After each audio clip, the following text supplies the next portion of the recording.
The Syrian Army and the National Defense Forces have launched a large-scale security operation in the southern province of Daraa. For this purpose, the Army recently deployed reinforcements including up to 50 armored vehicles and trucks equipped with weapons in al-Khodor, Athman, al-Yadudah, Saru, Sheikh Sa'ad, and Sheikh Maskin.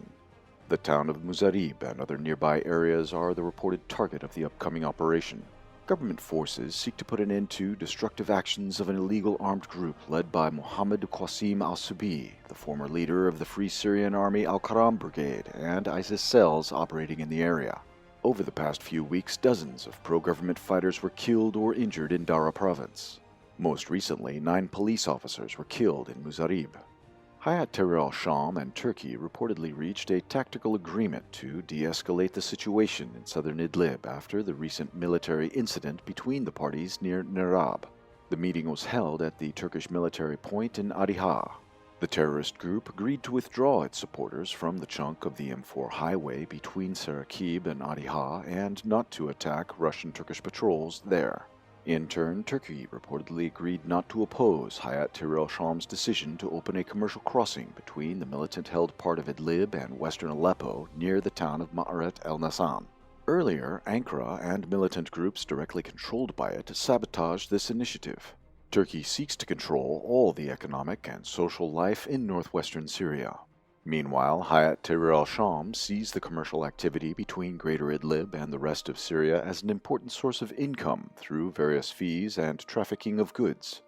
The cooperation between Ankara and the al-Qaeda-linked terrorists allowed them to avoid a new round of escalation and prevent the resumption of Russian airstrikes and the Syrian army advance in the area, at least for now.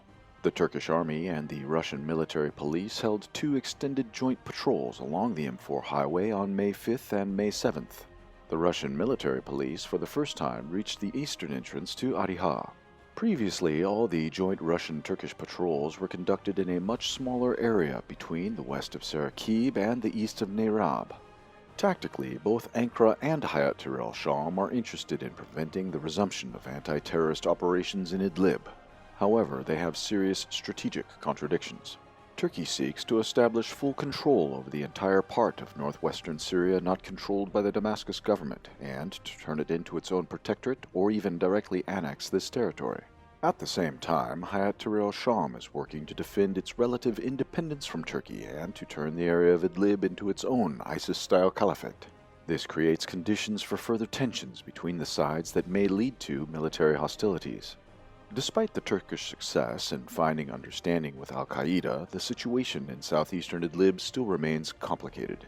Late on May 7th, Turkish-backed militants targeted a position of the Free Syrian Army near al-Barraj with anti-tank guided missiles, injuring up to 10 soldiers.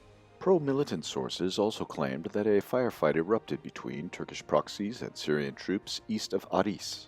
On May 5th, the Syrian army destroyed 2 bulldozers operated by the Turkish military in the same area.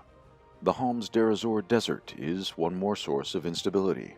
On May 7th, ISIS attacked a network of army checkpoints between al-Shola and al-Sakna.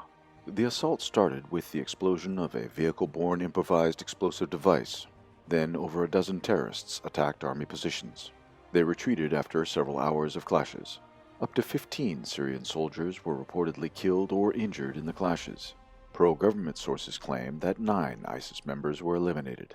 This was the 3rd large attack on Syrian army positions in the desert area within a month.